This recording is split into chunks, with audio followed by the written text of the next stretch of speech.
പോരായ്മ എന്ന് പറയുന്ന വിഷയം മറക്കുക. അവിടെ നമ്മിലേക്ക് നമ്മൾ ടോർച്ചടിക്കണം. ആദ്യം നീ പോരായ്മ കണ്ടെത്തേണ്ടത് നിന്റേതാണ്. ഐബാദ്യം നോക്കേണ്ടത് നിന്റേതാണ്. നിന്റെ ഐബ് വിലയിരുത്താൻ വേണ്ടിയിട്ട് മറ്റൊരാൾ ഐബ് നീ നോക്കിയിട്ട് നിന്നിൽ അതുണ്ടോന്ന് നോക്കി തിരുത്തണമെങ്കിൽ തിരുത്താം.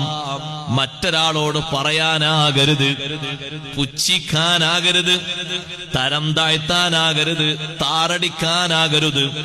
ബഹുമാനപ്പെട്ട ഹുജ്ജത്തുൽ ഇസ്ലാം അബൂ ഹാമിദിൻ അൽ ഗസാലി റഹ്മത്തുള്ളാഹി അലൈഹി ഇഹ്യാഇൽ പറയുന്നുണ്ട്, മറ്റൊരാളെ ഐബ് നീ നോക്കുന്നുണ്ടോ, നിന്നിൽ ഉണ്ടെങ്കിൽ തിരുത്താനാണെങ്കിൽ പറ്റും, പറയാനാകരുത്. അതിന് പെർമിറ്റ് ഇല്ല സഹോദര. എന്ത് യോഗ്യതയുള്ളത്? എന്ത് യോഗ്യത നമുക്കുള്ളത്? നിങ്ങൾ നോക്ക്, ഏതെങ്കിലും നല്ല ഒരു മനുഷ്യനെ, നല്ല ഒരു വ്യക്തിയെ വേട്ടയാടാതെ വിടുമോ? രക്ഷപ്പെടും. നല്ലോണം ബുദ്ധി കൊണ്ട് ചിന്തിക്കണം മുഅ്മിനായ മനുഷ്യൻ.